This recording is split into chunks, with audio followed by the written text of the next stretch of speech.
Hey, dealing with customers with bad credit is extremely challenging, but at the end of the day, it's something that we all have to deal with. And so learning how to engage and learning how to speak and ask the right questions can really help you, because let's just face it, it's embarrassing when your credit is bad and you facing a rejection, or you get rejected and you got to sit in front of that sales rep after acting like, they may have been pretty cocky, and come to find out their credit is so bad they can't get approved for a pack of gum.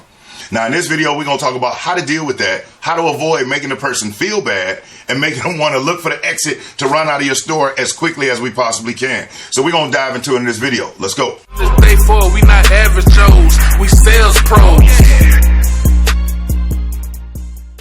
Today, in today's climate, looking at inflation, interest rates, and just people, as far as money goes, things are tight for folks. But one thing, if you notice, that has not stopped, you don't see that there's no traffic jams or parking lots aren't full with vehicles. No, people still have to drive. And as a matter of fact, when the economy is sideways and things are not right, it's even more important for people to make sure that they have reliable transportation to and from their place of business. They don't want to risk anything that can cost them their livelihood. Being in the vehicle and having a reliable vehicle is extremely important.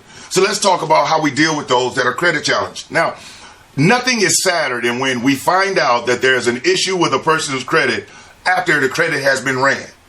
And so now it's just a big surprise to everybody. The customer's sitting there sweating, and now the embarrassment hits. And if the sales rep doesn't know how to massage the words or say things in a certain way, they can compound how bad and the embarrassment this person is feeling and cause them to run off.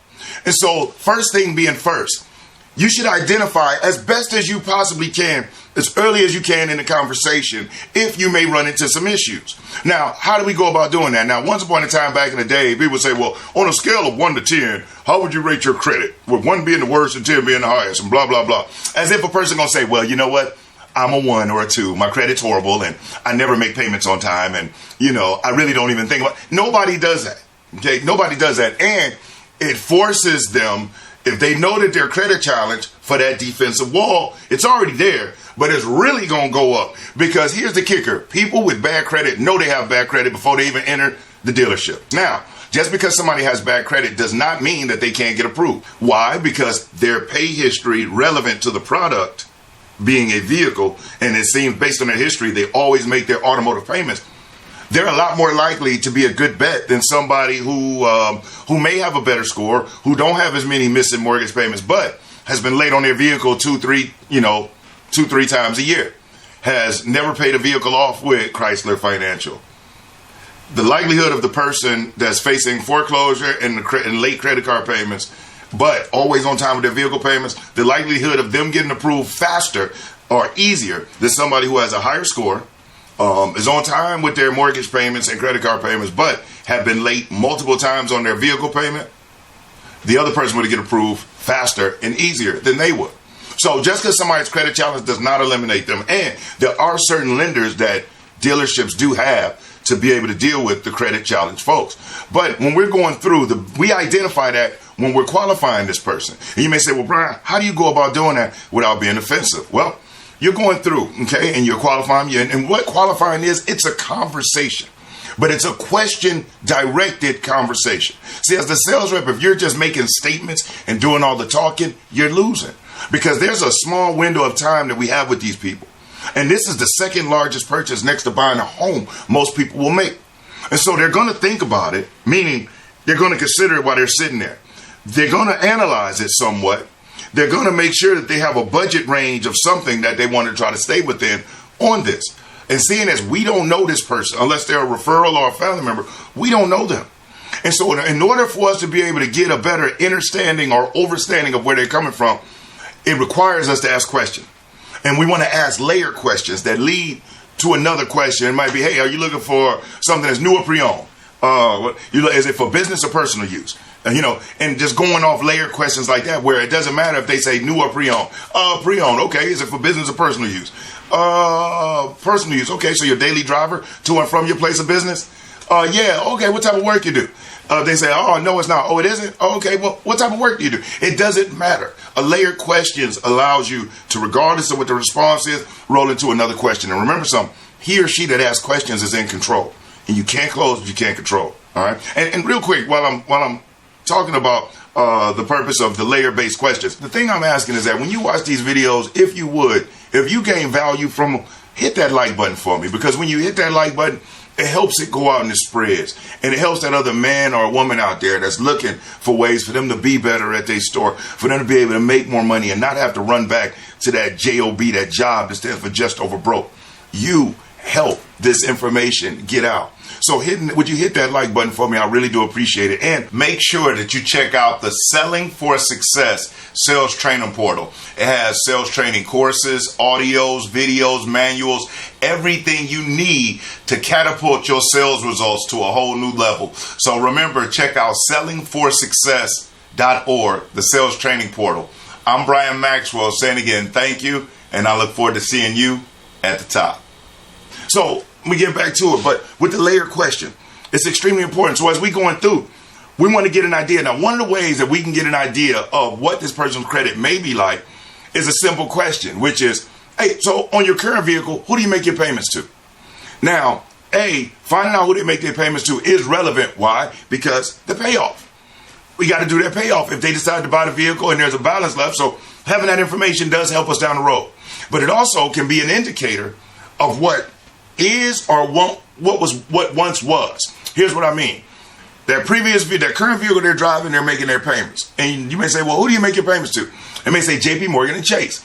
Well, what that should tell us is that at one point, this person's credit was good enough that JP Morgan and Chase felt comfortable allowing them to buy a vehicle.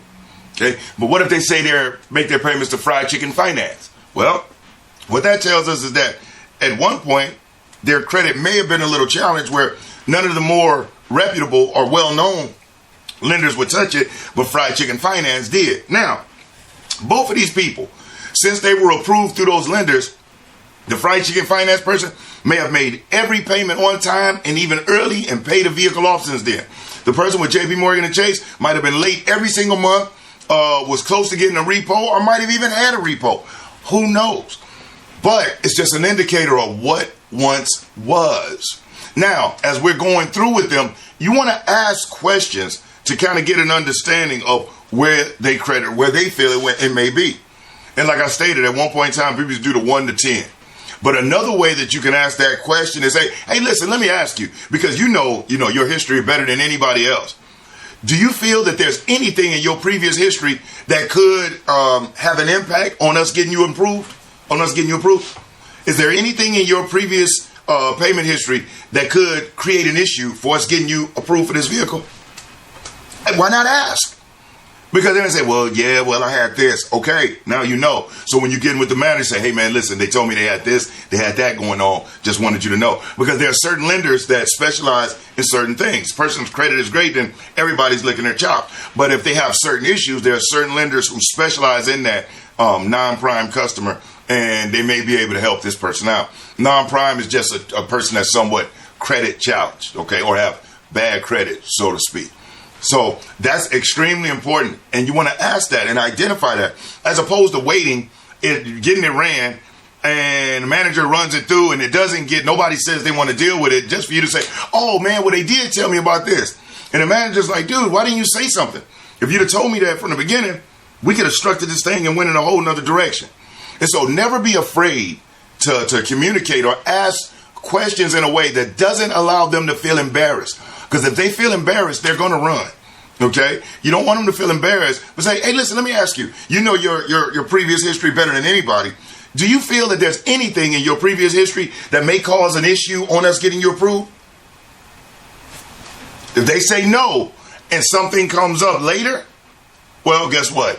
You know that you did your part and you asked. But a lot of times, when you ask it, and if you've established rapport to a certain level and you ask that question, they'll feel comfortable letting you know what's going on. Even if it's like, hey, listen, let me ask you this, because you know your history better than anybody else. Do you feel that there's anything in your previous history that may cause an issue on us getting you approved? Because the reason why is if you tell me right now, I can get with the managers and we can make sure that we can head that off. Why not? Why not? But just don't act like it's a funeral, and don't wait until the end to find out something that you could have learned earlier that could have made this that much easier and streamlined so much better. It's like flipping a customer from a new vehicle to a pre-owned vehicle. If it's done the wrong way, it can seem like a negative, when in reality, it's a positive. Hey, there's another option that may be better suited for your budget. The most important thing is that you and your family get a chance to ride, and you have your heat, you know what I mean? Whatever it is. That's the most important thing, that you all can get from point A to point B safely. So the good news is that we do have another option for you.